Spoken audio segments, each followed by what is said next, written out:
Seenaa ilmaan Oromoo dhumataa jirtanii seenaa laamsa olii dabarsaa namni biyya dhumataa jira.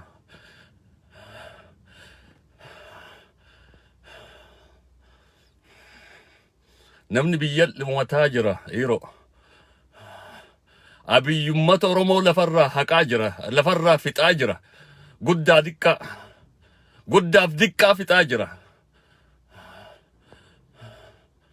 Oromoo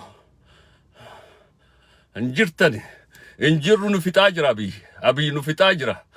Ijoollee didiqqoo maanguddoo guddaa diqqaa lafarraa fixaa jira. Yaa ilmaan Oromoo injirru bilchiginnaan lafarraa sin haqaa jirti. Lumataa jirra ummanni Oromoo. Namni biyyarraa haqamaa jira. Irra finaa ka'a.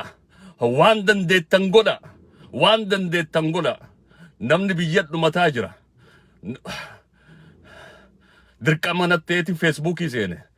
Namni baay'ee dhumataa jira biyya keessatti yeroo. Walii bilbilaa laamsa walii dabarsaa biyyatti namni dhumataa jira. Abiyyi ilma namaa lafarra haqaa jira. Nama fixaa jira. Ijoollee dargaggoo maanguddoo guddaa diqqaa oduu hin jenne biyyatti nama fixaa jira. Ilmi namaa lafatti hafaan jiru yeroo.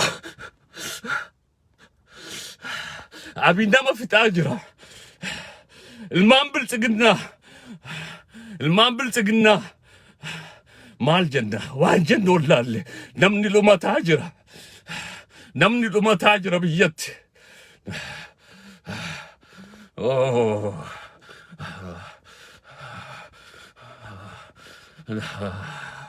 Namni dhumataa jira. Faamilii Hacaaluu fixaa jiran. Hacaaluun utuu hin awwaalamin faamilii isaa fixaa jiran. Faamilii Hacaaluu fixaa jiran Hacaaluun utuu hin awwaalamin.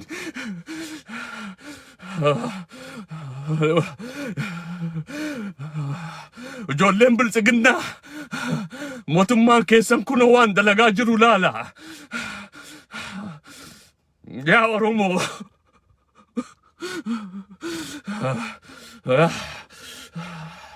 Eertuun boottu laakiin halla booye. Waan godhuun laalee booye. Laamsa olii dabarsaa ilmi namaa lafarraa haqamaa jira. Lafarraa dhumataa jira. Ilmi namaa dhumataa jira. Diqqoo jedhee isinit deebi'a. Laamsa olii dabarsaa. Namni dhumataa jira. Lafatti hafaan jiru guddaa diqqaa fixaa jiran. Baay'ee.